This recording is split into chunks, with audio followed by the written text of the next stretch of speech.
ഒരുപാട് വിഷയത്തിലേക്ക് ഈ ഹദീസ് വെളിച്ചം വീശുന്നത്. എങ്ങോട്ടും ഏത് അമലാണെങ്കിലും അവിടേക്ക് നിയ്യത്ത് പ്രധാനം തന്നെയാണ് എന്നാണ് പഠിപ്പിക്കുന്നത്.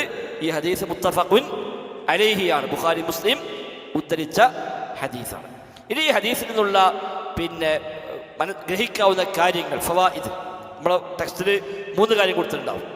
എന്നാൽ 3 അല്ല, നമ്മൾ ഒന്നാമത്തെ ക്ലാസ് പറഞ്ഞ പോലെ ഒരുപാട് വിഷയത്തിൽ ഇമാം ഷാഫിയൊക്കെ പറഞ്ഞത് 70ഓളം മസ്അലകളിൽ ഈ ഹദീസ് ബാധകമാണ്. ഇത് അതിലേക്കെല്ലാം പ്രവേശിക്കുന്നുണ്ട് എന്നാണ് പഠിപ്പിക്കപ്പെടുന്നത്. മാത്രമല്ല, നമ്മൾ അന്ന് പറഞ്ഞു ഇസ്ലാമിൻ്റെ അസ്ല് 3 ഹദീസ് അല്ലെങ്കിൽ 4 ഹദീസ് എന്ന് പണ്ഡിതന്മാർ പറയുന്നു. അതിൽ ഒന്ന് ഈ ഹദീസാണ്. മറ്റൊന്ന് നമ്മൾ പറഞ്ഞത് മൻ അഹ്ദസ ഫീ അംരിനാ ഹാദാ മാ ലൈസ മിൻഹു ഫഹുവ റദ്ദുൻ, നമ്മുടെ മതകാര്യത്തിലില്ലാത്ത ഒന്നിച്ചാൽ ചെയ്താൽ അത് തള്ളപ്പെടേണ്ടതാണ്. ചില പണ്ഡിതന്മാർ ഈ 2 ഹദീസാണ് എല്ലാം 4 പറഞ്ഞവരും പറഞ്ഞു ആ 4 അസ്ൽ ഈ 2ലേക്ക് മടങ്ങുന്നു. കാരണം ഈ ഹദീസ് നിയ്യത്ത് പഠിപ്പിക്കുന്നു, മറ്റേ ഹദീസോ അമലിൻ്റെ രീതി പഠിപ്പിക്കുന്നു. അല്ലാഹും റസൂലും പഠിപ്പിച്ചത് പ്രകാരം ചെയ്തെങ്കിലേ കൂലി കിട്ടും.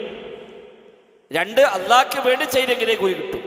ഒരു അമലിൻ്റെ അസ്ൽ 2 ഒന്ന് ഇത്തിബാഅ്, 2 ഇഖ്ലാസ്.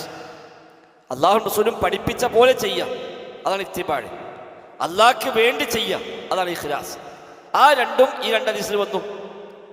മൻ അഹ്ദസ ഫീ അംരിനാ ഹാദാ എന്ന ഹദീസ് പ്രകാരം ഇത്തിബാഅ് ഇല്ലെങ്കിൽ സ്വീകരിക്കപ്പെടില്ല എന്ന് വന്നു. ഈ ഹദീസ് പ്രകാരം ഇഖ്ലാസ് ഇല്ലെങ്കിൽ സ്വീകരിക്കപ്പെടില്ല എന്ന് വന്നു. ഇസ്ലാമിലെ എല്ലാം അതിൽപ്പെട്ടു. ഇസ്ലാമിലെ ഏത് കാര്യം ചെയ്യുകയാണെങ്കിലും പ്രമാണത്തിൻ്റെ അടിസ്ഥാനത്തിൽ ചെയ്യണം. ഏത് കാര്യം ചെയ്യുകയാണെങ്കിലും ഇഖ്ലാസോടെ ചെയ്യണം. പ്രമാണമുണ്ട്, ഇഖ്ലാസ് ഇല്ല, തള്ളപ്പെട്ടു പോകും. ഇഖ്ലാസ് ഉണ്ട്, പ്രമാണത്തിന് പിൻബലമില്ല, തള്ളപ്പെട്ടു പോകും.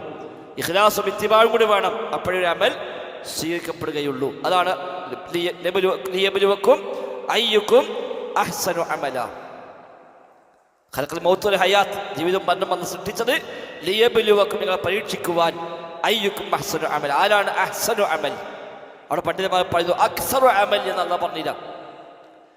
ഏറ്റവും അധികം അമൽ ചെയ്യുന്ന ആരും നോക്കാന്നല്ല, ഏറ്റവും നല്ല അമൽ ആണ് ചെയ്യുന്നത് നോക്കാൻ. അപ്പൊ അക്സറു അമലല്ല, അഹ്സനു അമലാണ്.